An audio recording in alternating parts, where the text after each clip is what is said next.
And staying with China, their military has been in the news for all the wrong reasons. Disappearing generals, purges at the top, and persistent corruption. Despite all that, China's military expansion continues. Today, they unveiled a new warship, an amphibious assault vessel. It's called Sichuan. As you can see from the pictures, it is quite imposing. Total weight is around 40,000 tons. It's apparently the world's largest amphibious assault ship. But it's not ready for deployment yet. There will be more testing, more sea trials. Only then will the Sichuan be deployed. At first glance, it looks a bit like an aircraft carrier. It's got the same long runway, but the missions differ. An aircraft carrier is basically a floating air base. They're used to establish supremacy over far-off areas. The decks can launch and land fighter jets. An amphibious ship is different.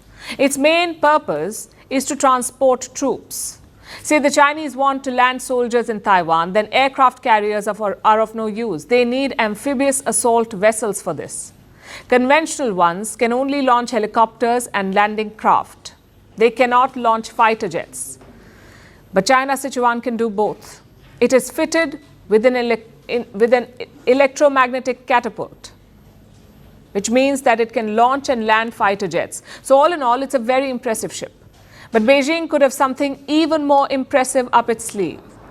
A sixth-generation fighter jet. Residents in the city of Chengdu recorded a mysterious plane flying over the city. It wasn't shaped like a normal jet. It was shaped like a diamond. Take a look at this first.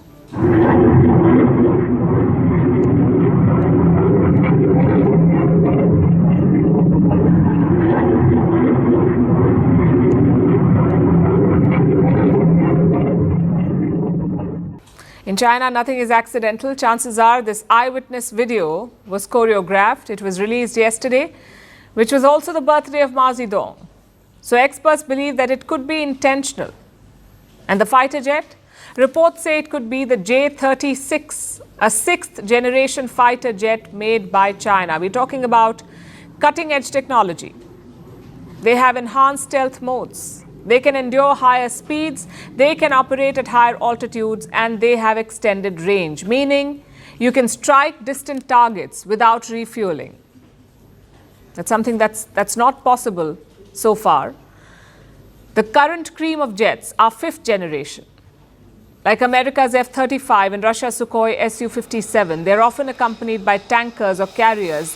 They need to stop, refuel, and then strike. But a sixth-generation jet may not have to. The Americans and the Europeans are also making such planes, but the Chinese are flaunting it. Just look at the shape of this mysterious plane. It doesn't have a tail, nor does it have any 90-degree shapes. And this is important because radars can easily detect 90-degree shapes. Clearly, the focus here is on stealth. So that's two major military leaps in 2 days. First, this possible sixth-generation fighter, and then the world's largest amphibious assault ship. The question is, why now? Why is China suddenly flexing its military muscles? There could be a number of reasons.